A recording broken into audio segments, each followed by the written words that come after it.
Welcome back, guys. And now it's time to move on to our next session of the day. And this is our session 5, and it is a panel discussion to know your fintech ecosystem by Mumbai Fintech Hub. The fintech ecosystem has matured, and the needs of the customer have also gravitated towards a consolidated set of offerings. Payments can act as a bridge between various financial services, including loans, wealth management, insurance, etc. There is a wide range of financial instruments, options available to the consumers, and there needs to be an awareness created for all of these. The discussion points of the session would be to create this awareness and distinguish these instruments from each other. For this session, we have with us Ms. Suniti Nanda, Fintech Officer with Government of Maharashtra.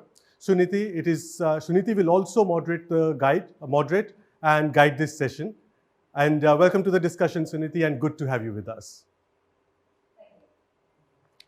Joining Suniti on this panel is Hemant Shirsagar, India Fintech Leader, Ernst & Young. Welcome to this session, Hemant. It is good to see you again.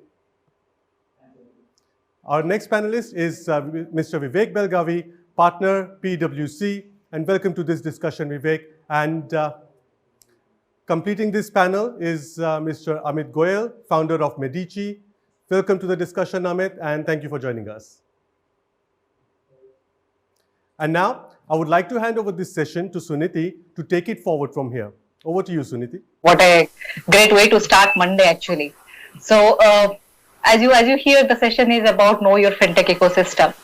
So, how many times in a day we actually hear about, know your customers, know your investors, know your product, know your partner, a government, regulator, know your employee, know your market. So, it's actually so many things you really have to know. So, if you really have to ask, who should we give the most importance? Is there 1, 2, 3 such stakeholders that I can say that, okay, these are important and I should just focus on them? So probably there is no right answer as such, but I can say the best suited or the feasible answer could be all. And that's where probably let's focus the discussion today. The whole of the ecosystem is important. Everyone in this ecosystem is important. So today we'll actually discuss some factors around this fintech ecosystem. While I am representing Mumbai Fintech Hub, which is the fintech initiative by Government of Maharashtra, and as a part of this, we actually work with anyone and everyone in the fintech ecosystem, which ultimately you can say we work more as an aggregator of aggregators, and ultimately the only aim is how we can ensure sectoral growth. So keeping that in mind, today we actually have 3 ecosystem experts. The fintech ecosystem experts. So I would actually go around and in this next 40 minutes we'll hear about various aspects of it, the goods and bads and various opportunities around it, and which will be very beneficial for everyone who is hearing. So going around, Amit, let me come to you first. So you are at a very vantage point when it comes to the global fintech ecosystem. Through Medici, you actually have worked with so many people across the globe. So how does it look like when it comes to fintech ecosystem? Is it really flat? Is it really open? Is it bad? Is it good? Over to you. Okay.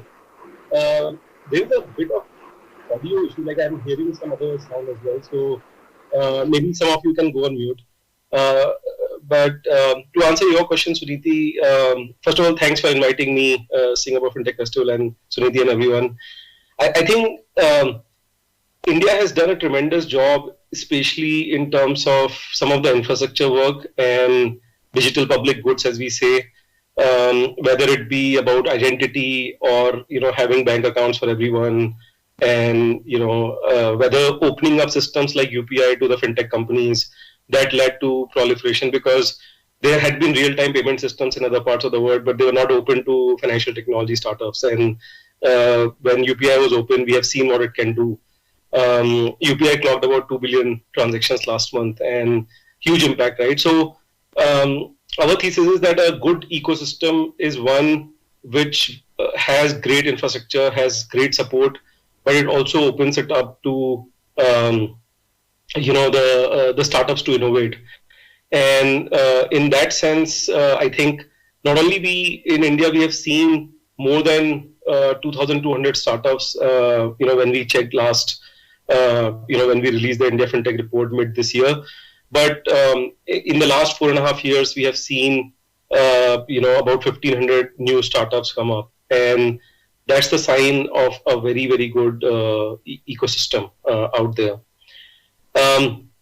We have also seen that fintech is beginning to show signs in India of a GDP impact.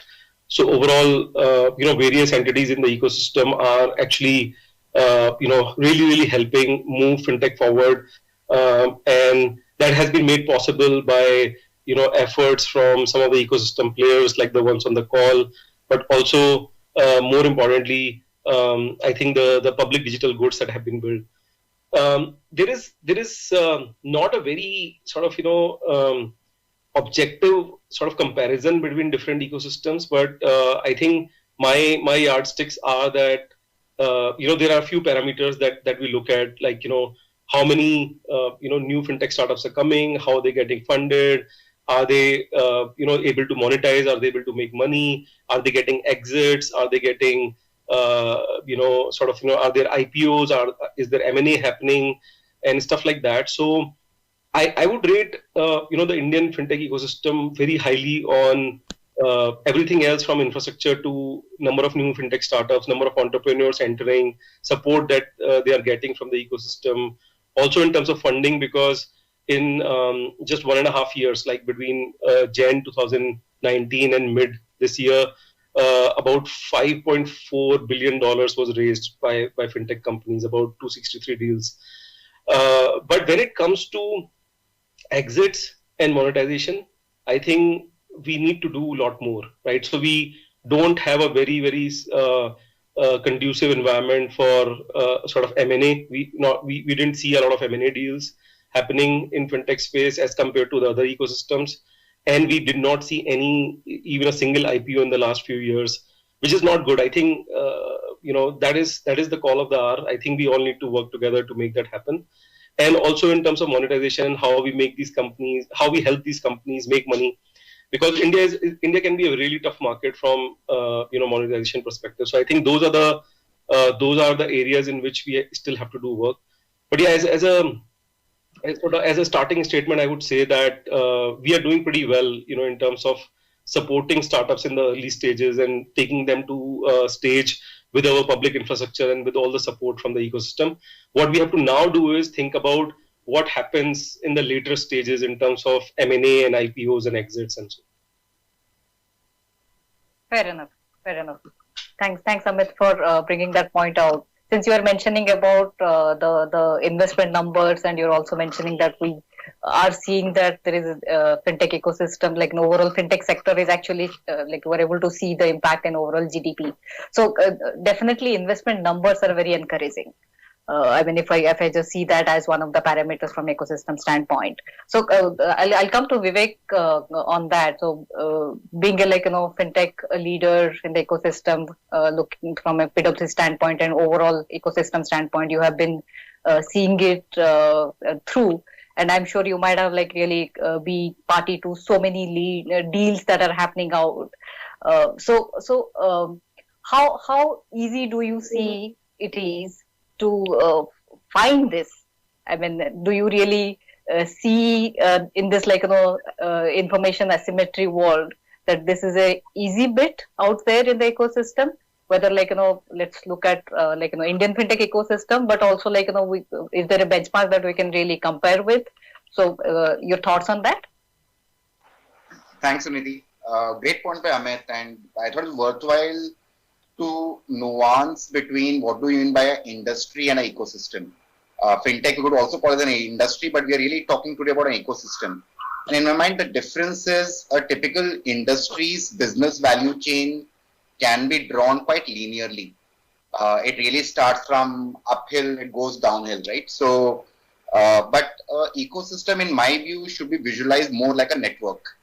And why do we think of fintech as an ecosystem? Because as the term is very popular, we say disruption has happened, the financial value chain has got broken, etc., etc. Once that has happened, it really means that now there are a lot of individual small entities who are playing one small job in a larger industry value chain. And when this story happens, then it is really important for awareness that you really know what the moving parts are. And the way to think about it is probably think about a Tirupur and an automotive ecosystem, right? It really means there's a manufacturer, but there are almost 100, 200, 500 different types of businesses. Someone making cushions, someone making brakes, someone making glasses, etc. And there's an assembly which is putting everything together. If I carry the same analogy to a fintech, I think that's one way to really look at it, and then we are doing a justice to an ecosystem, where now we will look at an investor not as a person who has got purse strings, but as a person who has got relationships, who has got knowledge, who's got learnings, who can connect the dots. So many fintechs, and so the program we really run as part of the Mumbai Fintech Hub. It's called FIND, which stood for Fintech Investments and Deals. It really tried to be that platform. Try not to be a person who is give funding, but really a platform which will solve for the information asymmetry that you're talking of, and really bring players as more 360-degree players rather than we are seeing themselves as either wallets or consultants or analysts or research agencies, because everyone is multifaceted. And when they're on the table, then some of them can become mentors and coaches, some of them can become investors, some of them can become connectors. And second thing that we've seen is, while the numbers which Amit said always look promising, but when we have spoken, the challenge we want to solve is 90-95% of that money is going to only few people because of the large fund deals happening by unicorns. What we really want to see is how can you have, let's say, $5 million deals happening to hundreds of people. Right? So that is not happening as much. So probably that is the problem to solve. There's a bit of a investment inclusion to be solved in an ecosystem. And the method that we have taken up, and the topic is know your ecosystem, the method we have really taken up is to create a non-commercial platform, but backed by all the people who are on the table right now, plus more, who are really applying, and a lot of it is really applying that passion of saying, let's create a nuance, let's create something like a rating, if you may, something like an analysis, some more information, and then create an open platform where in FIND today, they've got 60 plus investors from 10 plus countries already on it. We have 200 plus fintechs. Many of them really didn't have a way to go to or way to get registered. They're on that platform, they're engaging. There are 12 plus partnerships which have got fostered through that platform interaction. We have been running a program called FIND Select, where we would want more outside from India investor money to come in, because we really have a deep fintech ecosystem, but really a shallow or a small investor community is investing into it. So can that be broad-based? I mean, so those are the few thoughts, Suniti, to lay down the stepping stones for our conversation. Sure. Thanks, Vivek. So I'll just take a cue from the last point that you're mentioning, investors into India. So when we're talking about the global, let me broaden that rather, global stakeholders, whether it is investor or a global company who is looking at Indian market, which is a very key pillar for the overall ecosystem. So on that point, Hemant, let me come to you. I know you are running the India FinTech podcast. You have been running the fintech ecosystem from a UI hat standpoint, and I'm sure you're the invisible hand behind many global market connects. So how does it look like if we actually take the lens of a global investor or a global company who is looking at Indian market? Thanks, Suniti. There's a saying which says that when goods don't cross borders, armies do. Let me add, when goods and capital don't cross borders, then armies do. From that point of view, if you look at that, like the current scenario in the pandemic situation and all, we see multiple countries putting up the borders back again. But one area where I've seen multiple countries reaching out to each other and being very, very interested in working with each other is the fintech domain. And if you look at multiple countries, every country has got its own strength which it can play to. And we are on the stage of Singapore Fintech Festival, and Singapore has its own positioning where they're bringing in everyone from ASEAN to a single place where it becomes the place where fintech deals and capital and investment happens. Similarly, India is at a location which is one of the largest say, fintech markets in the world, and one of the most active one, as Amit rightly pointed out. It is buzzing with activity. And when you go to Middle East, for example, Middle East is slightly behind us, and they would primarily act as an importer of technology and innovation for a certain amount of time, but also as an external exporter of capital, considering a lot of Middle Eastern countries are trying to move away from oil-based economies, which they have been for a very, very long time, and they want to establish themselves as an economy which is not oil-based. Sometimes back, some years back, it was airline industry. That's why you had Qatar Airways, you had Saudi Arabian Airways, all Emirates, Etihad, all of these, right? They became the network centers, so to say, between Europe and Asia and Southeast, where everyone came together from travel point of view. From similar point of view, they have an opportunity where they want to become the network where the technology and talent from India, Southeast Asia comes in, where the capital locally that they have comes in, and similarly technology from other places come in, and they want to become the networks or hubs for financial services, similar to what Singapore has been able to establish itself in the Southeast Asian region.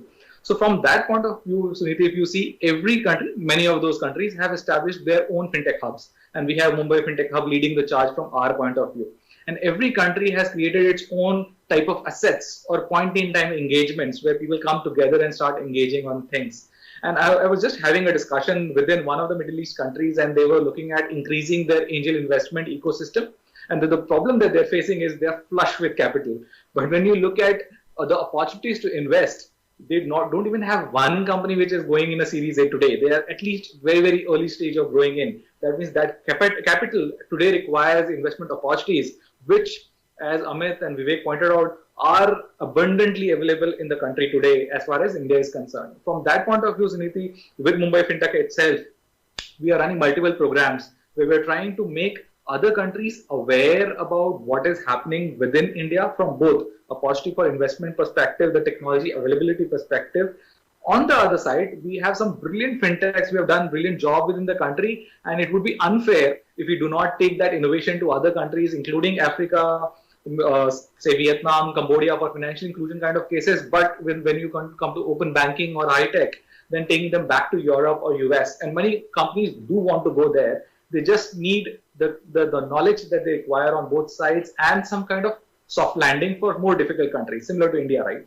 If you have an international company trying to come to India, it is a big buzzing market, but it is also chaotic.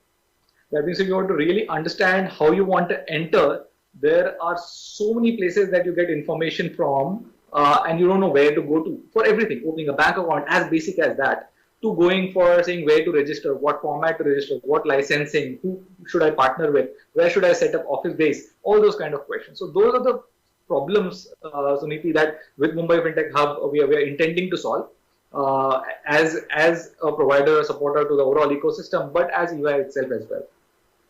Right.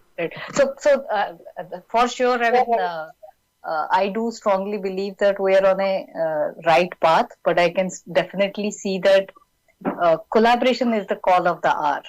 So I think in conventional days, rather not conventional days, but like, in recent past, people were trying to innovate in their own, like, cocoons and in the four walls, and then we're trying to keep the innovation to ourselves. And now is the time when we are talking about, like, open it up. We started talking about open innovation. We started talking about, like, the future is all about collaboration.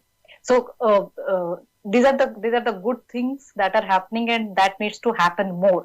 So keeping, like, these specific points in the center, Amit, like, I'll come back to you again. Specifically from a collaboration, open innovation standpoint, how do you see, like, Indian fintech ecosystem, and how are we doing when it is compared to probably a few other markets who have done a bit better? Or rather, like, I would say there are a few things that we have done better, but then somewhere I think that the learning from it and sharing from it is where we should actually go to. Right. So maybe with examples, it's always better. So let's see, say for example, if you look at the platforms which have been created using the digital public goods, as we talked about UPI, but then everybody knows about UPI and what it has done. Let's talk about something else like Aadhaar enabled payment system, right? AEPS.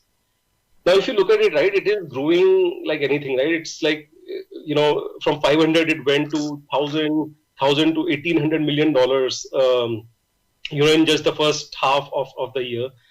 So what it is doing, it's like a bunch of things coming together, a lot of digital public goods created by different entities coming together. It's enabling this very fantastic use cases in villages and small towns where you're not able to withdraw money because there's no ATM, but now you have a guy coming in and you can use a APS system. And the kind of volumes it is seeing, right? It crossed 200 million transactions is amazing. Like that's an example of how digital public goods and an ecosystem approach can help.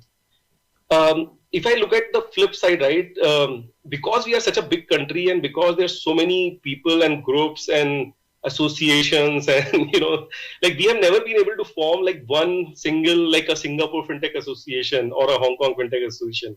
I think the digital lenders have their own thing, FICCI has its own thing, somebody has their own thing. So there's a lot of people trying to attack it from various perspectives. And I think at least for fintech, it might actually help if we are able to combine, our efforts, and that way we will be heard better at the PMO level and the finance ministry level. We will also be able to make a difference, to the fintech startups, in especially some of the areas that Vivek and Hemant and I were mentioning earlier. For example, it's a fantastic point that Vivek mentioned that the fintech investment, even though the numbers are looking good, but it's concentrated around a few companies. And we know this, all of us have worked on this, that there are lots and lots of companies which are not able to get funding. A lot of the ideas in fintech are not bad. I mean, there are so many things that have to be made better that some of these guys, given money, they might have actually turned out to be fantastic, products in the future. It's just that they did not get the support and it died down. But also at the same time, as these companies are growing, I hear this from very large investors who do like Series D and Series E, that where are the companies? Show me a company where I can put like a $200 million check. It's like the number of companies reaching Series D and Series E is very less. And then the bigger issue is that people are saying that where are the exits happening? Like how, like as a VC, if I'm bringing money from the US, how do I show my LPs that ultimately I'll get an IPO or I'll get an M&A done, right? So that is not happening, and I feel those are the areas in which collectively we have to do and do a lot of work. How do we do it? I think that's a question I would actually sort of open it up to the other participants also. Like, what are the various ways in which we should do it? So Vivek, would you like to comment on that? Because that's definitely a problem that is out there. But any thoughts on that point? So I think let's start with what has already been done, and let's say the FIND program that we're running. I think there should be more such platforms available, including access and empathy for early stage setup. And sometimes it's also a stage in the economic cycle, like where we are right now. Some of our first generation fintech investors have found their exits and now they are investing, right? So now that also creates a kind of a flywheel effect, and we'll get more investment into that space that we are looking for. Second is what I was chatting with my panelists in my previous call on neobanking was, if you look at the mass Singapore model, what I find interesting is the new licenses which have given out. Unlike Hong Kong or what we did with India, a lot of these participants now coming in are not financial services. It's someone like a Grab and someone like a Sea. It is quite intuitive because the next wave of growth and investment will come when the data is right and the attachment with the customer is high. Now, that can't be done by spending money on Google digital marketing and just acquiring customers. You have to really build a strong, relevant proposition. You probably would have to be relevant beyond financial services. I think those are the spaces where a e-com, a supply chain, a logistics, an agri, a utilities, all those other industries really, as they get digitized and a fintech layer is built on top of it, we would see a size scale coming through. To Amit's point, if you acquire, let's say, even credit purely digitally, you can create a portfolio of around probably 100 million, 200 million at max. But really, if you want to start hitting $1 billion, $2 billion plus, you have to really go deep into that ecosystem.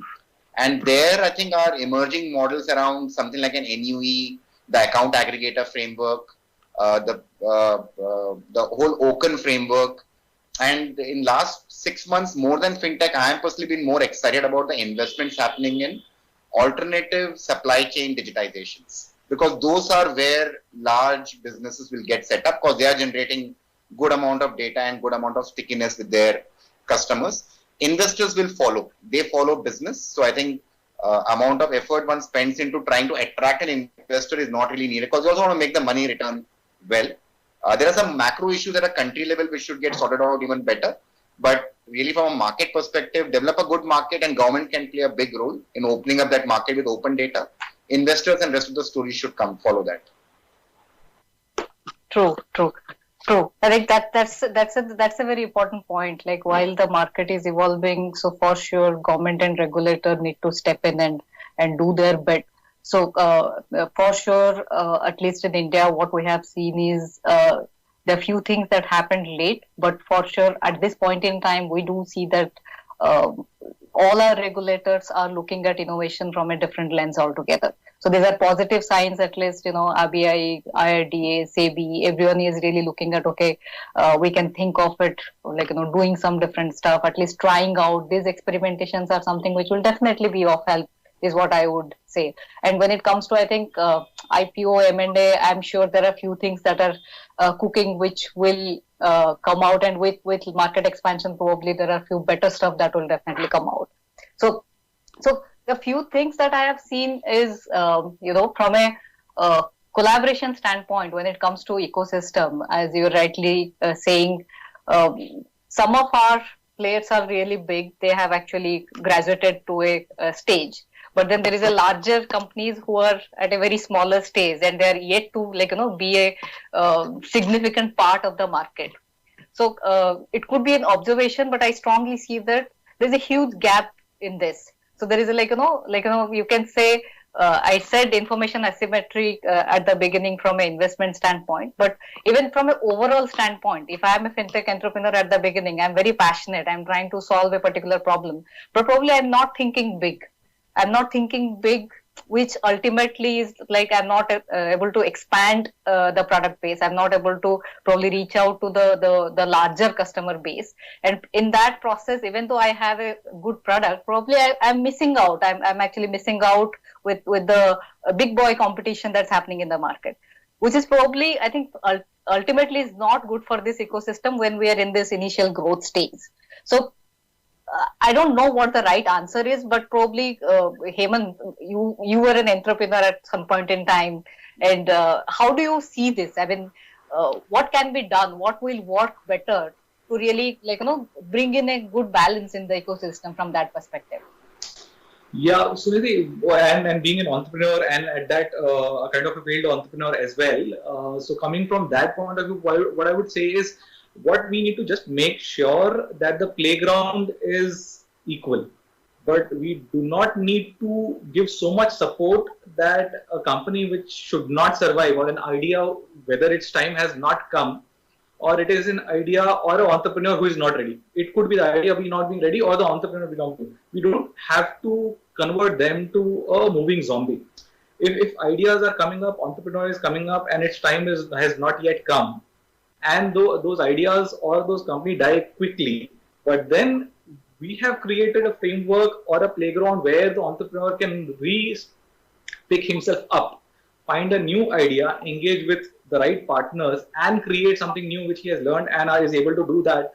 That would play a role in creating or making sure that we have the right amount of innovation and right type of companies growing up.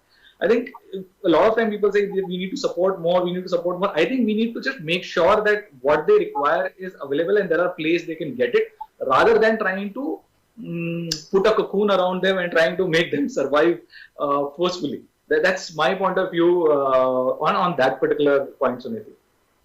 Right. Yeah, I mean, I can understand, a few takes from that is, I think some of the schemes are more like, just support the early stage. But I think I take a point from this: identify the right ones and support at the right point, and don't just make it a very easy buy for everyone. But do you really think, probably let me come to Vivek on this point, while like, our entrepreneur ecosystem is coming up and we do see like, at least in fintech ecosystem, we do see a bit of like, gray haired people coming into this ecosystem. We don't see a lot of youngsters. I mean, percentage wise, I don't have the data in front of me, but at least we have seen enough in this ecosystem that you don't see a college grad coming into fintech ecosystem that much. So, is it something that we really, if we really want to take this ecosystem to the next level, is it high time that we need more youngsters to look at this ecosystem with a different lens? I mean, is it like, our overall, the gap between our academic institutes and the industry is so vast that a student who is coming to this market is not thinking of it because this is very complex? How do you see this? Let me respond in two parts, Suniti. One is, it also depends on within fintech business model one is looking for. Right? As soon as we think about licensed business models, it just requires more money, more experience, prudence, things like that. Which is where, and at some level, a lot of fintech, even though it is light, it is regulated, right? Which requires that experience and things like that. And if you contrast that with something like a consumer tech, right? So if I want to do a consumer tech app, then all I have to crack really is that product market fit, and I'm good to go. Here, there are a lot of other moving parts beyond it which require that, and that's a natural selection which has happened over a period of time. But the model we have seen being encouraged in India because the public rails are being built up. So today, really, on top of a UPI infrastructure, one could build a neobank if one wants to, and we can see Google's Play moving in that direction. Now, in those kind of models, you're abstracting the complexity of regulation from customer experience. Now, those are the spots where you will find easier for younger entrepreneurs or diverse fields, lot more relevant. In fact, it is better if people do come from diverse fields as opposed to a old field. And you would have seen some of the recent large banks have started moving people with telco, consumer, retail experience in their digital and experience team. It's part of that trend. So that is one part.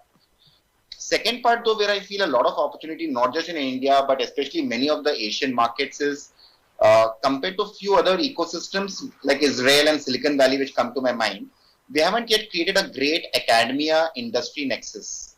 And it has a very important role to play, both in terms of providing the future talent, as well as providing senior academic research on some subjects. So that is the other opportunity, and humble venture on that side is what we run as Uday as part of Mumbai FinTech Hub. And where we have some 15 plus colleges, there are now 4,000 plus students who have taken through a lot of courses. We have around 20 plus industry partners, fintechs who have come and taught their different subjects there. We know there are a lot of academic institutions who have created accelerators and hubs. But we need a lot of it because of a country of billion plus people, we need probably 1,000 plus of these to create an impact. But I think that's where the opportunity is. A two-part answer to it. One is yes, that academia nexus is super critical. And whatever we have been doing, if we do a lot more of it, we can find mutual benefit. And the second is there will be certain spots which will be a lot more amenable for younger entrepreneurs. Some other spots which are a lot more problematic. It will just take away the youthful joy to work in those areas. Right. If I may, Suniti, if I may add on this, especially because I have been working with a few very young founders. It's been a fascinating journey. Like these are like 21, 22-year-old guys who have now been selected at Y Combinator, all these three companies, right? So one thing I want to share is, and this is a classic example of the areas that we should focus on, right? So the minute you get selected in Y Combinator, what they ask you to do is they ask you to flip the company. It cannot be an India registered company because they have faced issues in the past. So they ask you to register in US or Singapore. Now, there are, by the way, there's a lot of Twitter chat which is going on this, but this is a classic example that at that very early stage, there are very few investors in India who would actually trust a 21, 22-year-old with a fintech company and give him $1 million or, whatever, $200,000. And by the way, Y Combinator definitely is a lot of signaling and, it really helps. So the entrepreneurs don't care. They just flip the company. They flip it to Singapore or US, and it's happening a lot. So what can we do as an ecosystem to solve that problem? How do we keep them that they don't do that, because the minute it becomes a US company or Singapore company, you are losing out on the taxes and a lot of other things, right? It no longer remains an Indian, even though sometimes, these guys are actually focusing on the Indian market. So that's a classic example of a problem that we have to solve. Yeah, fair point. I mean, good that you brought in that point. So that's definitely a challenge that is there in the market, and I'm sure there are there are many action items around that, which is I would say the right authorities are looking at answering. I believe even the Gandhinagar IFSC that is coming up is somewhere a bit targeted in that direction. Probably it might not solve anything and everything, but if you really look at details around it, it's actually answering some of those aspects. So for sure, I mean, if I have to talk from Indian fintech ecosystem, this is not a good sign that people have to really go out. So if there are good fintechs who are solving for the right right use cases, I think this ecosystem, if we can have them, I think that will be really better off. I'm sure in future there are a lot of changes that will actually solve that. Vivek or Hemant, if you would like to add anything from IFSC standpoint or any other time, please feel free before I move to the other point. I just want to supplement two things. One is definitely a gift kind of a plan. Those kind of the way we solved through SEZs 20 years back for technology. Here we will require slightly different setup. You will require a combination of regulatory and compliance and tax and few other things. That's what GIFT is an attempt at. That is clearly a positive direction. The other piece I was thinking of, which will complex this thing out, is global movement of fund flows are getting obstructed because of individual country and probably some element of geopolitics. And it's really a moving landscape. There's certain routes which will start becoming blocked and things like that. That is the other lens by which you should be seeing. How do we, because many of these investments and these sectors require funding at a much lesser scale than, let's say, infrastructure and few other sensitive sectors, if you may. So is there a slightly different method you might if I had a wish list, Suniti, since you opened up that Pandora's box, can there be something like a global pass for certain, can government back a certain set of startups, certain paths can get opened up? Because if you can open up, let's say, just a couple of $1 billion of pipeline, that will feed around 1,000 fintechs for us, right? So maybe some of these problems could be solved from a large pipe scale perspective than a point in time perspective, to ease that out and to provide some cover for some time till the garden holds and then it survives on its own. Yeah. Absolutely. Yeah. To add to that, Suniti, I think what we have been doing is we have taken that entire chain, and it's extremely important point that Amit has brought up. We have been trying to target this entire thing part by part. What I think is what is needed is someone to just sit and really understand end to end for once. What are the key problem areas where the difficulties are, and create a roadmap. What is happening is, because there is not a long-term roadmap to ease, and leave alone fintech, I would just say startups, to ease the life of a startup from both, as Vivek pointed out, from the capital inflow perspective. The second is in India, the taxes, angel taxes was an issue which was anyways going on. So there are multiple choke points and not one. And there are countries which have, to address to what Vivek said, which have created fintech visas. Basically, you can just go to that country if you want to set up a fintech. With that visa, you get the licensing as well, as long as you have a good idea and it seems there will be traction. From that perspective, Suniti, I think as a ecosystem, we have been doing a lot, but again, it is attacking a lot of people, attacking a single problem for multiple directions.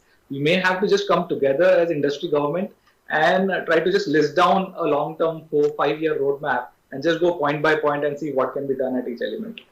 For example, one of the things that will go a long way is that somehow if we can, get our legal and taxation, better. For example, there are a lot of founders and people working in startups who are sitting on their equity for many years, 5-7 years, and we don't have very good secondary platforms in the country.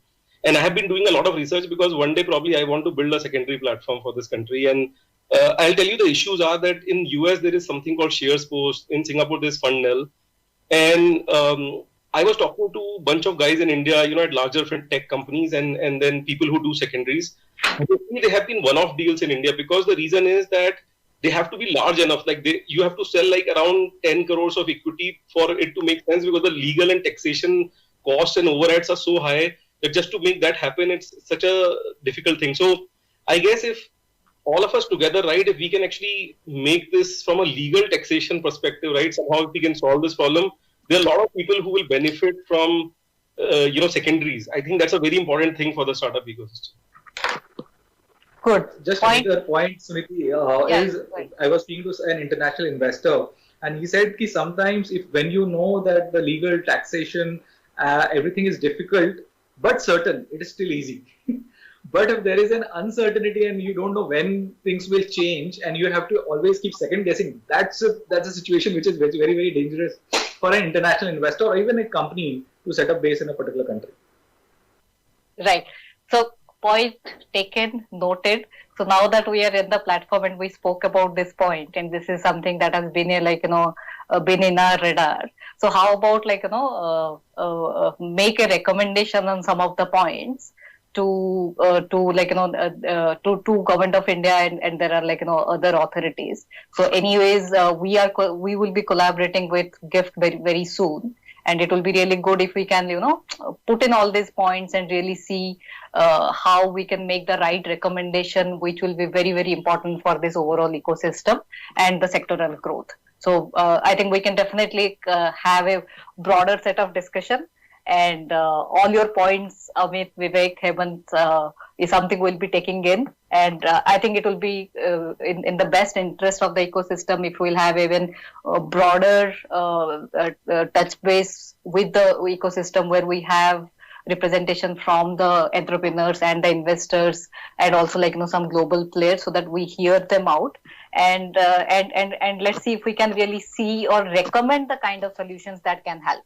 So that's how probably will be the point that I would like to end this. So I can see Amit, who is standing there, who wants us to probably close this session. We can go on for longer, but for sure we know that ecosystem is the most important thing which can actually be instrumental and be a catalyst for the sectoral growth.